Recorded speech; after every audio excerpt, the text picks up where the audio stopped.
everyone, welcome to a Fireside story time. This story is for some of our older students. It's called Emma's Poem. The subtitle of it is The Voice of the Statue of Liberty. This author of the book is Linda Glazer, and paintings are by Claire A. Nivola. This is one of our PJ Library books. It's part of the Jewish Heroes selection, and it's the story of Emma Lazarus, who is a not well-known Jewish historical figure in the United States. She lived in the 1880s, and this story is a really interesting story about how she really did the right thing, even when things were difficult for her to do the right thing. Let's read about it. When Emma was a little girl, she had plenty of everything. Plenty of good dresses, plenty of good food, and plenty of love from her family. She lived in a large, comfortable home in New York City with her mother and father and her sisters and brothers. She loved to read. She had plenty of books. She loved to write, and she had plenty of time to create stories and poems. All the people Emma knew had plenty of good food and fine clothes. They had plenty of everything. Even when Emma was all grown up, and by then a well-known writer, she still only knew people who had plenty of everything. But one day, Emma visited Ward's Island in New York Harbor. There, she met very poor immigrants, whom she had only heard about. They had come a long way across the ocean by boat. They wore ragged clothing and looked tired and sad. Some were sick. All of them were hungry. They were the poorest people Emma had ever seen. Her heart hurt for them.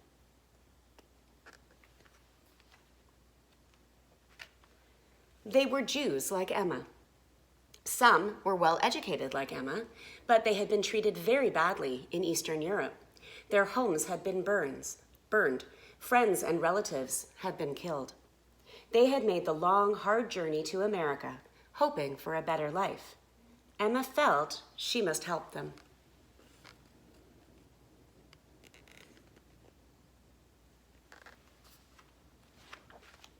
At that time, in the 1880s, people believed that a fine lady like Emma should not mingle with poor people. But Emma often visited the immigrants. She helped them learn English and get training for jobs. In time, she befriended many of them. Emma knew in her own city, many people did not care about the immigrants. People said they were so ragged and poor that they ruined the country. In those days, most women kept their thoughts quiet. But Emma wrote about the immigrants for the newspaper and in poems. She told with great feeling how badly they needed help. She explained that with help, they'd give back to the country. Many people read her writing, and some began to care, but still, many did not. One day, Emma heard about a statue being constructed in France as a gift of friendship for the United States. It was meant to show the great love of liberty that both countries shared. The statue was huge, 151 feet tall. The arm holding the torch was 42 feet long. The statue would be erected right in the New York Harbor. But first, money was needed to build a very large pedestal for the statue to stand on. To raise money, many well-known American writers such as Mark Twain and Walt Whitman were asked to write something. Emma was asked to create a poem. The whole collection would be sold to help pay for the statue's pedestal. Emma Lazarus always wrote what she cared about. Now she thought hard. What did she want to say? At that time, the Statue of Liberty had nothing to do with immigrants. But Emma knew that immigrants would see the huge woman when their boats arrived in New York Harbor. Wouldn't they wonder why she was there? What might they think? What might they hope? And what if the statue was a real, live woman? What might she think when she saw immigrants arriving hungry, and in rags. What might she feel? And Emma pondered, what would the statue say if she could actually speak? Emma took up her pen and began to write.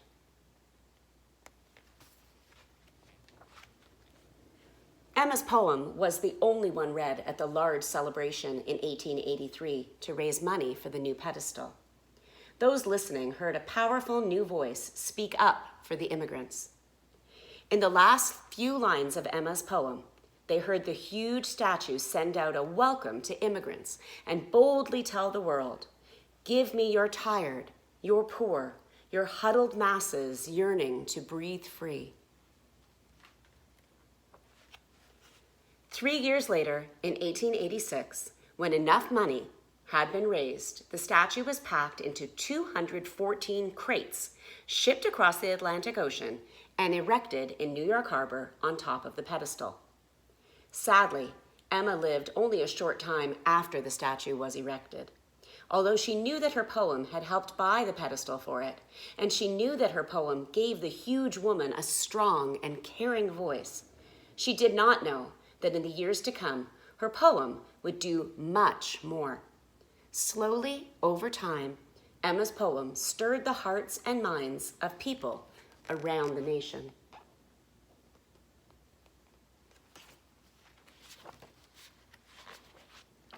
"20 years after Emma wrote it, a friend had the poem engraved on a plaque and placed inside the entrance to the pedestal of the Statue of Liberty for all visitors to see.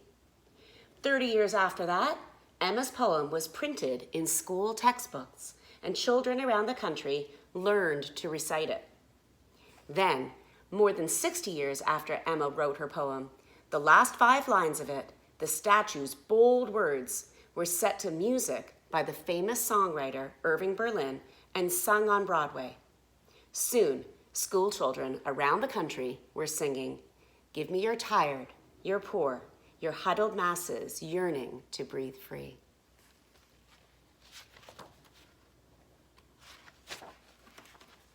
Now the huge statue was much more than a gift of friendship from France to the United States. Because of Emma's poem, the Statue of Liberty had become the mother of immigrants, and her torch was a lamp held out to welcome them.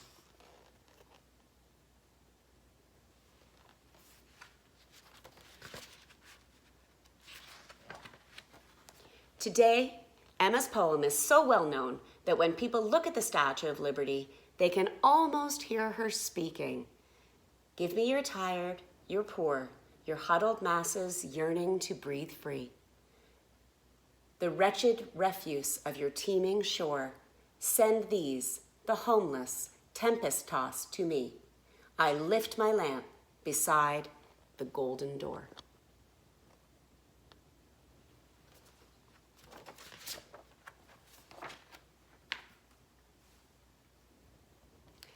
That's the end of our story for today. Please check out our activities that we have planned if you would like to do some follow-up to this story. You can see it on our website. Take care.